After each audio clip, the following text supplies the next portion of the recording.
Good evening mga kapatid. Salamat sa Panginoon sa gabi niyo po. Ako nga pala si Domingo Lucena. Yung mamahala o napahintulutan ng Panginoon na muno sa lugar ng mga tao. Siyempre ang patutuo ko sa buhay ko is yung kabutihan ng Panginoon. Specifically yung sa gawain. Yung paglago, hindi lang sa spiritual na bagay bagkus dun sa bagay na nakikita. So, medyo matagal din kami nagtiis dun sa lugar namin, sa eskwelahan. Talagang during that time, matindi rin yung struggle. Na salamat sa Panginoon kasi nakapaos at palipat kami sa mas maayos na lugar. Sa kasalukuyan, nagamanan din pa rin yung hamon sa pananalig. Salamat sa Panginoon sapagkat hindi siya nagpapabaya. At yung mga katapatan ng mga kapatid, particularly sa pagsuporta sa gawain. Yung nakaraang Saturday, kami yung nag-host. Talagang yung pag-aaral ay nandoon. Unti-unti lumalalim at bumabaon yung Word of God sa bawat isa. So yung pinag-aralan namin yung Jacob's Journey, ituro yung mga ilan sa mga kapatid. At nakita ko din yung lesson at yung study na marema ng Panginoon ng panahon ngayon.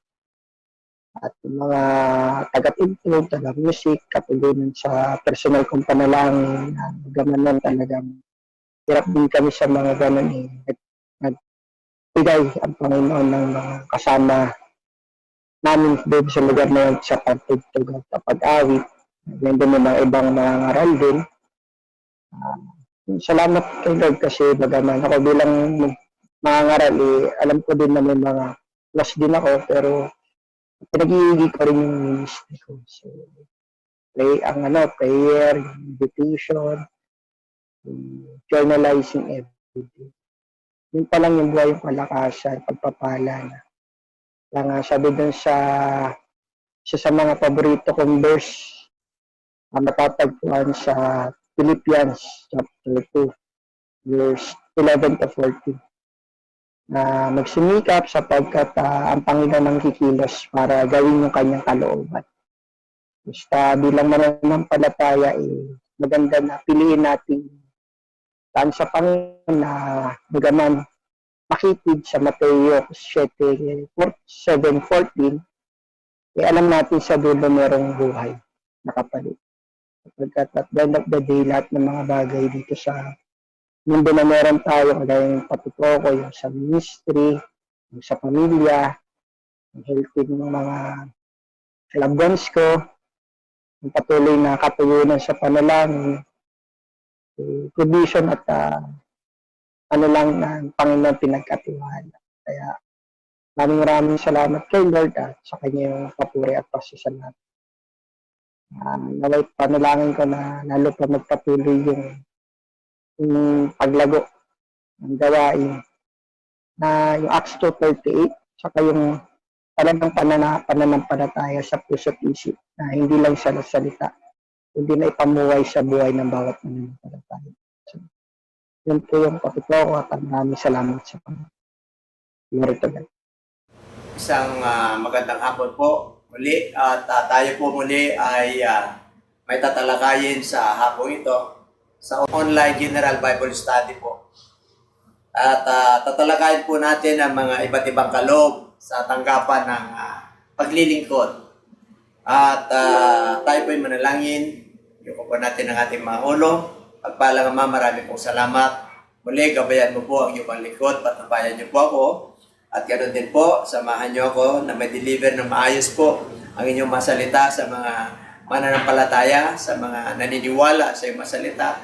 Ganoon din po yung mga kaibigan po namin, mga viewers po namin, Panginoon. At ikaw, Panginoon, magpalago sa gawain na ito. Salamat po at pagpalain kaming lahat. At ang papuri at pasasalamat ay binabalik po namin sa iyo sa pangalan mo, Panginoon Jesus. Amen. Okay, ang tatalakayin po natin, the topic that we're going to discuss this afternoon is the ministerial office gifts. Pag sinabi pong ministerial office gifts, ito po yung pamamahala sa tanggapan ng paglilingkod upang sa magkaganon yung kaloob ng Diyos sa atin ay may saayos po. Hindi po ayaw kasi ng Lord ng nakukonfuse o nakakaroon po ng kaguluhan. Because our God is not the author of confusion. He's the God of order. Kaya nais niya na yung mga pinagkaloob na ito ay magamit po sa tama at wastong paraan para sa kalukuran ng ating Diyos. Kaya dito po, the purpose of this ministry is the ministerial gift are not just gift to a certain individuals. Okay, sa Book of Ephesians 4:11, meron tayong text. Ang sabi po roon, and He Himself gave some to be apostles, some prophets, some evangelists, and some pastors and teachers. Kung mapapansin po natin, puro plural po yan, may mga S. Kasi po, pinagkalooban talaga ng Diyos ng magkaroon ng mga alagad, mga apostoles, mga propeta, mga ebanghelista at mga pastor at mga guro. At ito po ay may layunin ng ating Panginoon at yan ang ating tatalakayin sa hapong ito. Kaya sabi po ron, it is not just a gift to a certain individuals. These offices are gifts itself to the church as a whole. Ibig po sabihin, itong kaloob na binigay sa bawat isa ay hindi lang kaloob ito na para sa kanya lamang. Kundi po ito ay gagamitin sa tanggapan o may department or office po yan para yung kaloob na yan ay binigay ng Diyos ay para mapakinabangan ng buong iglesia. Hindi lang po sa sariling pagkapaginabangan. Kaya yan ang pinakalayunin natin. Pangalawa, for the perfecting of the saints. For equipping and edifying the body of Christ. Sa Ephesians 4:12. Okay, at sabi po ron na for the equipping of the saints, for the work of the ministry, and for the edifying of the body of Christ. Upang ihanda ang mga banal. Yung equip po, kailangan po yan na paghahandaan. At sa gawain ng paglilingkod, at sa ikatitibay sa katawan ng Kristo. Ito po yung layunin po kung bakit nagbigay ng Lord ang fivefold ministry ang tawag po diyan. Mga tanggapan po sa kabuuan ng iglesia. Kaya the ministerial office gives also called fivefold ministry. At tinawag din po ito na fivefold ministry. Five members, no? At kailangan having 5 members or units. So, magkakasama po ito, nagkakaroon po sila ng collaboration.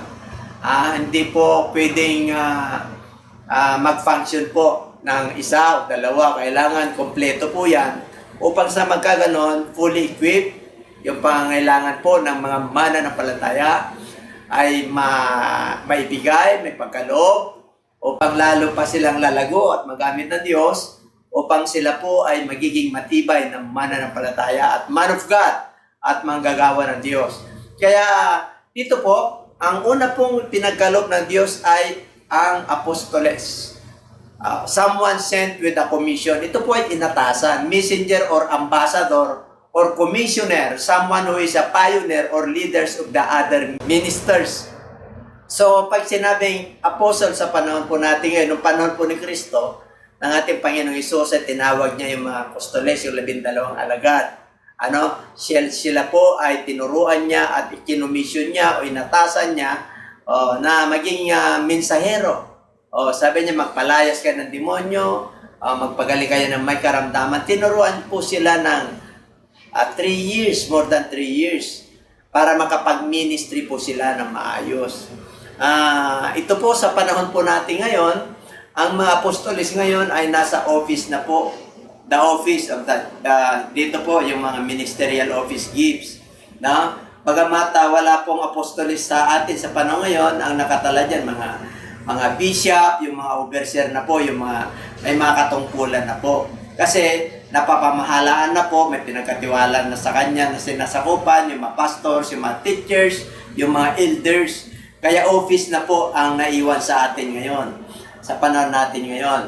Okay, kaya dito po, ito yung kinumisyon o inutosan o inatasan ng Lord na mag-pioneer, na magiging leader.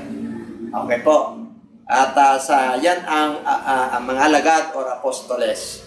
Prophets, one who imparts special in the days of the prophets po sa Acts chapter 11 verse 27. And in these days, prophets came from Jerusalem to Antioch. Okay, ito po sa Book of Acts, nagpatuloy po yung gawain ng Lord after Christ's ascension. Nag-resurrect na po siya. Ang mga prophet po natin sa panahon po natin ngayon, hindi po kagaya ng propeta noong Old Testament times. Kasi po yung propeta po noong Old Testament time, talagang sinasabi ng Diyos sa kanila, tulad halimbawa ni Jonah, o punta ka sa Nineveh, mangaral ka ron at ito ang sasabihin mo sa kanila. May mensahe po at 40 days and 40 nights kailan mapag-aral mo ito para hindi magkakaroon ng putot galit ng Lord para igawad sa kanila yung kanilang kaparusahan sapagkat sukdulan na kanilang kasamahan, umabot na po sa trono ng Diyos. Kaya siya po ay inatasan niya si Propeta Jonas noong panahon. Kaya lang, si Jonas po, medyo may katigasan po ng ulo, instead na pupunta sa Nineveh, pumunta po sa Tarsos. So, binagyo po sila roon. Kaya dito po, nilulun siya ng balyena. Ay ngayon, nung paglulo niya, nanalangin po si Jonas at nalala niya, humingi po siya ng repentance sa ating Panginoon at inuluwa siya ng balyena doon sa Nineveh. At doon na nga siya nangaral. Kaya propeta po noon, ay talagang nakukuha nila yung mensahe ng ating Panginoon at kung ano yung nais niya. Talagang kausap po sila sa pamagitan ng direct or visions or sa pamagitan po ng mga pangitain. Kasi sa panahon po natin, ang mga propeta po natin ngayon ay office na lang po. Ang mensahe na lang po, ang mga propeta ngayon ay nandyan ang salita ng Diyos, nandyan ang banal na Espiritu. Hindi na tayo sa panahon ngayon na ganito, darating si Kristo ng panahon ganito. Ay, nasa Bible na po yun, walang nakakalam kung anong oras sa kanya pagbabalik. Sapagkat dalo ang the prophets are until John. Ibig po sabihin na mapropesya noon ay hanggang kay John lang, the Baptist. Mula noon, ipinahayag na po yung Kingdom of God. So, kung may mga propeta po na nagsasabi na ganito mangyayari, ito yung panahon, ito yung araw, ito yung oras, ay mag-ingat po tayo kasi tapos na po yun. Ang propeta po ngayon ay yung mga nangangaral, yung nagdadala ng mabuting balita, yung salita ng Diyos, at sila po ay nagpo-prophesy according sa Bible. Nandun na po yun. Nandun na yung mga hula. And the book of Acts chapter 15 verse 32, now Judas and Silas themselves being a prophets also exhorted and strengthened the brethren with many words. So ibig sabihin, isang propeta ng Diyos ay nagdadala ng aral, nag-exhort ng aral po for encouragement. Ito na po ang propeta ngayon. Para magkaroon ng kalakasan ng mga kapatiran po, para ma-encourage po sila na magpatuloy. Kasi po, pag mananampalataya po tayo, may mga pagsubok po na damarating. Ito po ay sinusubukan tayo ng Diyos kung paano po tayo magiging matatag at magtiwala pa sa Kanya. Kasi ang Diyos po natin ay Diyos na mapanubo.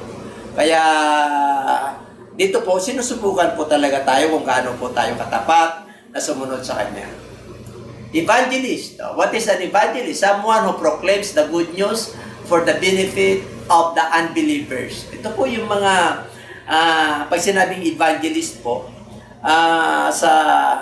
sa Old Testament, wala po yan. Merong isang beses sa New Testament ng evangelist na nabanggit po dyan. At yun nga, may mga plural term po yan. Pag may S, nabanggit din po yan. Yung evangelist, once mention and twice mention yung singular na evangelist. So, ibig sabihin, sa Old Testament talagang no mention na evangelist. Dito na po nag-start ang evangelist sa Book of Acts. Kaya dito po, at saka sa Ephesians, sa mga letter of Paul. Kaya dito po, evangelist, ito po yung mga nagdadala ng mga mabuting balita sa mga hindi mananampalataya. Ang tawag dyan ay mga soul winning. Mga soul winner po. Someone who is particularly effective in soul winning. Mga ma-influensya po ito, malakas ang loob. Sila po ay nangangaral kung saan-saan. Inudyukan po sila ng banal na espiritu po para sila ay mangaral. Wari po, dito sa bus, dito sa palengke, kung saan sila inatasan ng ating Panginoon. Ako po ay, bago ako magpastor po, ay evangelist po yung una kong ministry sa church. At nung ako po ay na-ordain as an evangelist noong 1990, ako po ay natutuwa. Kasi dinagdagan po ako ng Lord ng lakas ng loob at kalaman. Di ba talaga po yung pinapandungan po tayo ng ating mga leaders para atasan na maging evangelist. Kaya kahit saan po ako noon, minsan nandun ako sa kalye, minsan nandun po ako sa bus, humingi po ako ng permiso sa mga driver at konduktor. At minsan nandun po ako sa palengke. Hindi naman ako nahingi. Ang ipinoproclaim ko po yung good news. At marami namang tumatanggap po. At ang binibigay ko po yung mga tracts na libre, na babasahin. At in-invite ko po sila sa gawain ng Diyos at kung saan sila malapit. Yung mga Kristiyano, mga panambahan. Ganun po ang ginagawa ko for how many years. Hanggang ngayon po, pag ako ay nasa Manila, pag ako sumasakay sa taxi, talagang hindi ako mapakali hanggat hindi ko masyaran yung driver. Yung kahit yung mga first time kong kasi dala-dala ko na po yun. Talagang may binigay sa akin ng Lord na kaloob po yun. Napakaganda po pagka nagamit po natin na maayos po yung kaloob ng Diyos sa atin. Tayo po ay lumalakas. Tayo po ay na-inspire. At lalo pa tayong nagpupursugin nagpapasalamat tayo sa Diyos sa na-exercise niya kaloob na binigay po sa atin. Number 4, pastor. Ang pastor po, ito po yung shepherd. Ito po yung namamahala sa mga flocks, yung mga kawan. Someone who leads and take care of God's people. Ito yung mga overseer. Ito po yung nagkaroon na po sila ng burden na magpastor. Kaya dito po, iba po ang function ng evangelist at saka ang pastor. Ngayon dumating po yung panahon na ilang taon na po ako nag-evangelize. Endorse po ako ng endorse sa mga tumatanggap sa mga ibang churches. Dumating po yung panahon ng pastoring sa aking buhay na mag-alaga ng mga tupa na nabe-burden na po ako na yung mga tumatanggap sa Lord ay kung saan pumupunta. Kaya nag-pioneer po ako sa Pangasinan at sa biyaya naman at tulong ng Diyos ay dito po sa Pangasinan lumago na po, dumami na po ang manggagawa at nag-extend na po hanggang norte, hanggang Cagayan, hanggang sa labas ng bansa po natin. Kaya nag-umpisa po ako sa evangelist. Ngayon po, ngayon pastor na po ako. At salamat sa Lord at pinagkalooban tayo pa ng lalo pang maluwag na gawain itong social media na to. Sino ba naman ako para gamitin ng ating Diyos? Kailangan yung pagkakataon po na binigay sa atin ng Lord, talaga naman ako po yung nagpapasalamat. Dahil nandyan po kayo na sumusuporta, nandyan po kayo na nagpipray sa akin, yung mamanggagawa ng Diyos na nakasakasama ko po sa hirap at ginhawa. At maraming salamat po. At kahit na papano, napamalaan po natin na maayos po yung iglesia, yung mga mananampalataya, pinagkatiwala sa atin ng ating Panginoon. Yan po yung pastor. Napakaganda po pagka meron tayong pastor's heart. Sabi po ng Jeremiah 3:15, I will give you pastors according to my heart. Kaya nga, may pastor talaga na nanggagaling sa puso ng Diyos.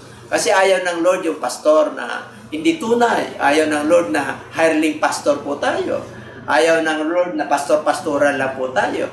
Ang nais ng Lord, tunay na pastor po tayo. Na inilaan natin yung ating buhay para sa mga tupa. Ganyan po kabait ang ating Panginoon. Kaya mga pastor, mga manggagawa ng Diyos, yan ay pag-pray po natin sa ating Panginoon, sa ating mga sarili. Na magkaroon po tayo ng kabigatan sa mga ipinagkatiwala sa atin na mga pumapasok sa iglesia, ng mga leaders, ng mga manggagawa at mga tupa. At number 5, teacher. Someone who instructs in God's word. Someone whom God uses to defend the knowledge and faith of the people through the word of God. Kaya dito po, ang ating Panginoon, meron akong naalala. Sabi niya, there is only one teacher, that is God. Totoo po yun. Huwag niyong tawagin na teacher kayo. Ang ibig po sabihin doon, hindi ka pwedeng tawagin ng teacher. Kasi ang teacher po, may teacher po sa secular, meron naman po teacher of the law. Pero ayaw lang ng Lord doon, huwag kang magmalaki na ikaw yung teacher na master, na ikaw ang nakakalamang lahat. Hindi po ganun ang ibig sabihin ng Panginoon. There is only one teacher, that is the Lord Jesus Christ. Siya yung rabbi natin. Siya po yung master po natin. Siya po yung talagang rabboni po natin. Siya yung pinaka-master natin. Pagdating sa Word of God, pagdating sa kasulatan, siya po. Kasi siya yung salita. Siya mismo yung nagsalita. At siya mismo yung nagpahayag sa laman. Siya mismo yung salita at nagpahayag sa laman ng Diyos. At tinuruan niya po tayo, bumaba mismo siya, inabot po tayo.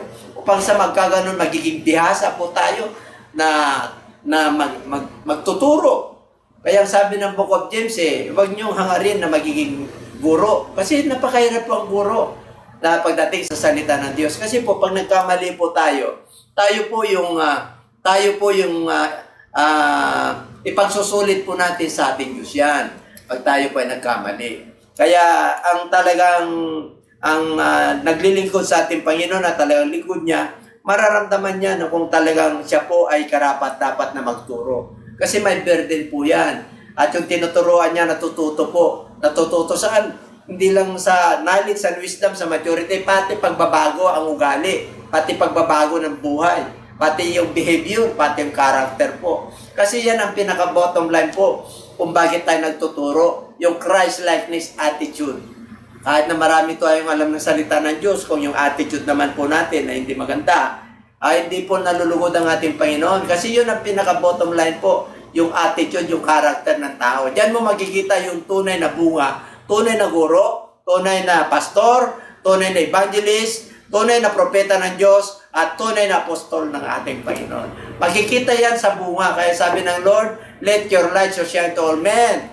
Ang iyong ilaw ay talaga namang huwag niyong itago, kundi ito po ay magningning sa lahat ng tao upang sila'y magpuri sa Diyos. Hindi mo na kailangan na sabi na magaling ka, hindi na. Sila mismo ay believe at naniniwala sa iyo sapagkat nakikitaan ka ng liwanag, nakikitaan ka ng mabubuting bunga sa iyong mga buhay. Kaya natutuwa po sila sa inyo. Kaya yan ang nais ng Lord. We must be knowledgeable. Kailangan yung ma-instruction ng ating Panginoon ay kailangan ma-deepen yung knowledge and faith po natin na ipahayag to sa mga tao, yung salita ng Diyos. At yun ang nais ng ating Panginoon. Ito po yung mga palatandaan ng mga matitibay.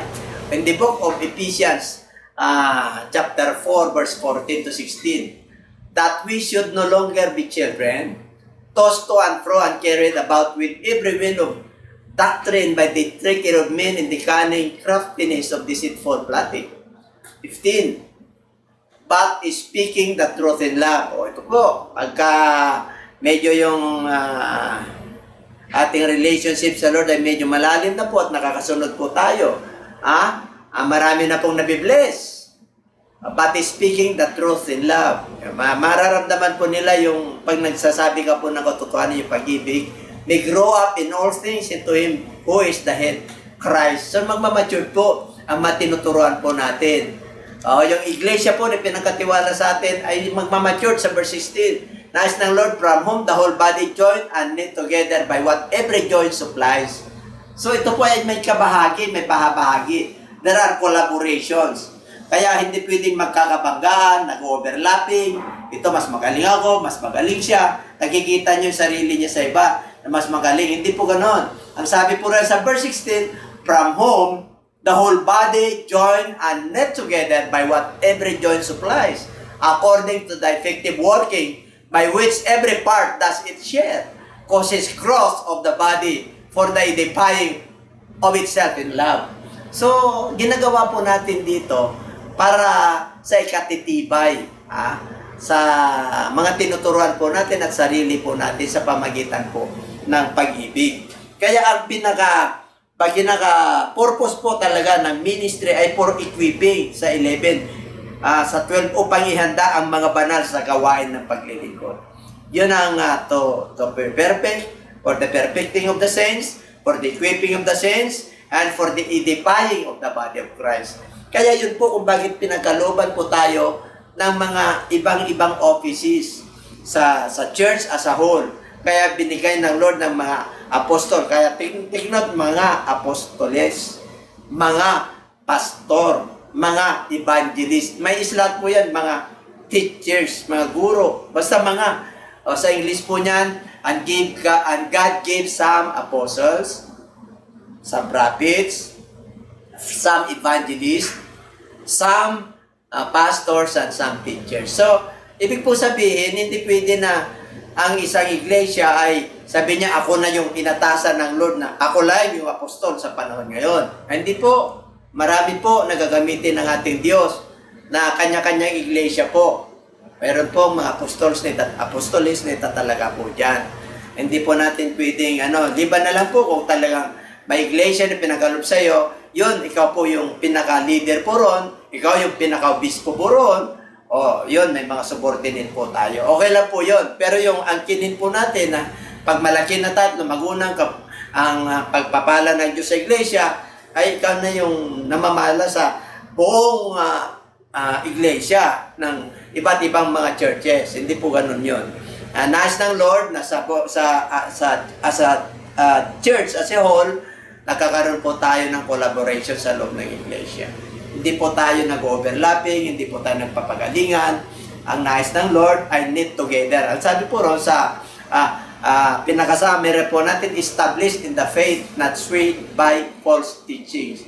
Hindi tayo basta-basta natatangay. Kaya yung binasa po natin, tayo huwag na maging mga bata na tinatangay sa verse 14. Huwag na raw tayong parang babata na tinatangay-tangay ng alon at tinadala ng bawat hangin ng aral. So there is the wind of doctrine, hangin ng aral. So ibig sabihin, pag sinabing hangin ng aral, nagbabounce back lang, hindi pumapasok po. Kaya madaling matangay yung mga hindi po matibay. Lalo na po yung hindi puspos ng Holy Spirit at yung mga hindi naniniwala sa Holy Spirit. Kaya ang tawag ko po yun, hid knowledge. Hid knowledge po. Kaya ang kailangan po natin sa scriptures ay knowledge na nanggagaling sa Lord. Yung ang tawag po dyan, yung anointing. Na talaga yung sinasabi po natin ay nararamdaman po nila na talagang pumapasok at tumatago sa kanilang mga puso na kasama natin ang Diyos pag tayo po ay nangangaral. Hindi yung kasama natin yung sarili natin, ang galing natin, tapos ang daming talagang milagro. Totoo po yun. Pag talagang magaling ka, sinasamahan ka talaga na may mga milagro po. Walang problema po doon sa miracle. Basta ang faith mo kay Lord, talagang andun, talagang sasamahan tayo ng ating Panginoon. No problem about the miracles, no problems about the blessing of the Lord. Pero tiyakin lang po natin, yung pangangaral po natin ay tama, wasto, yung bunga, yung puno, ay mabuting bunga ang resulta. Yun ang nais ng ating Panginoon. At ang pinaka-common denominator natin, pag tayo po nangangaral, ang ginagawa po natin lahat ay base po sa banal na kasulatan. Yan ang gusto ng ating Panginoon. Para hindi tayo madaling tangayin ang mga aral ng hangin sa pamagitan ng pandaraya ng mga tao, yun. May pandaraya sa pamagitan ng kanilang mga katusuhan sa paraang mapandaya. Kaya pag masama na po yung bunga, ay hindi po maganda yan. Medyo magsaliksik na po kayo, mag-pray po kayo kay Lord, pupunta kayo doon sa tamang nangangaral ng katotohanan. Sa verse 15, starts to minister to another as motivated by love. Yan po yung binasa po natin sa 4:14 hanggang 16. Ito yung humahawak ng katotohanan na may pag-ibig. Lumago tayong lahat sa Kanya na siyang ulo sa makatwid ay si Kristo. Yun ang nais ng ating Panginoon. Na tayo po ay naglilingkod para tayo po ay magsikap pa, mamomotivate tayo sa pamagitan ng pag-ibig. Lumalago po tayo sa katotohanan ng may pag-ibig. Lumalago tayong lahat sa Kanya. Kaya dito po, submit to the Lordship of Jesus Christ. Sa 15 po yan. Sa 16 na sa Kanya ang buong katawan na nakakalapat na mabuti at nagkaisa sa pamagitan ng bawat litit. Ayon sa paggawas sa sukat ng bawat bahagi ay nagpapalaki sa katawan tungo sa katitibay ng sarili sa pag-ibig. Kaya tayo po ay nagpapasakop sa pagka-Diyos, pagka-Panginoon ni Jesus Christ at learn to contribute to the work of the church as a whole. At dito po, nais ng Lord na nakakaroon po tayo ng pagtutulungan, pagpapahaginan. Pare ang iyong ang iyong ministry ay nasa teaching, magturo ka. Sa preaching, mag-preach ka. Sa pangangaral, angaral ka, mag-exhort ka. Mag-exhort ka. Sa pagbibigay, magbigay ka. Oo, kaya meron tayong kanya-kanyang ministry sa loob ng church. Nais ng Lord na siya po ay malugod, maluwalhati bilang katawan, kabuuan ng katawan ni Kristo. Kaya nais ng Lord na yung buong katawan niya ay masigla sa ikatitibay po ng iglesia, ng katawan ng ating Panginoon. Kaya dito po, yun po yung mga layunin po kung bakit there are ministerial office gifts inside the church. Kaya itong fivefold ministry nito ay napakahalaga po. At sana po pinagpala po kayo ng ating Panginoon sa simple at payak na sabihin natin paksa. Ako po ay nagpapasalamat sa Diyos at nararamdaman na po natin ang diwa ng kapanganakan ng ating Panginoon. Alam niyo po, pag dumarating po ang Pasko, masaya po. At kahit na tayo po ay dumarating ng mga pandemya po, medyo nararanasan po natin ang kahirapan. Pero yet, pinapadama ng ating Panginoon ang kanyang tagilang pag-ibig sa atin na meron tayong kaligtasan, merong bumaba para sa atin, peace on earth. O kaya po, tatalakayin ko po sa Thanksgiving Day po. Abangan nyo po yan sa December 20 po, dito sa ating online Sunday worship service, every Sunday 9 o'clock. Kaya maraming salamat po. Sana po pinagpala kayo at ito po nga pala, huwag kayong mag-alala sa December 21, makikita po natin yung Saturn at saka Jupiter yata yun. Ito po yung magandang stars, magliliwanag po. At makikita po ng lahat ng tao sa buong mundo kasi umiikot po yung ano na yan Sa December 25, para naman pagkaroon po tayo ng kaluwagan sa ating mga buhay kahit na nakadama tayo ng kabigatan po. Pag nakita po natin yun, every 800 years po, lumalabas po yun. Kaya abangan po natin yan. Pero nyo po, kaya sa panahon natin ngayon ng pandemya, pinagkalooban po tayo ng pagkataon na magkita yung bright star ng Christmas. Kaya salamat po sa ating Panginoon. Tayo po ay magpasalamat sa Diyos. Pagpalang Ama, marami pong salamat muli. At kami, Panginoon, ay sinamahan mo po ang iyong panligod. Ako po ay naniniwala na ikaw, Panginoon, nagpapalago sa gawain na to. Ikaw lamang po mapapurihan at maluwalhati. Praise you and I thank you, Lord, in Jesus' name. Amen.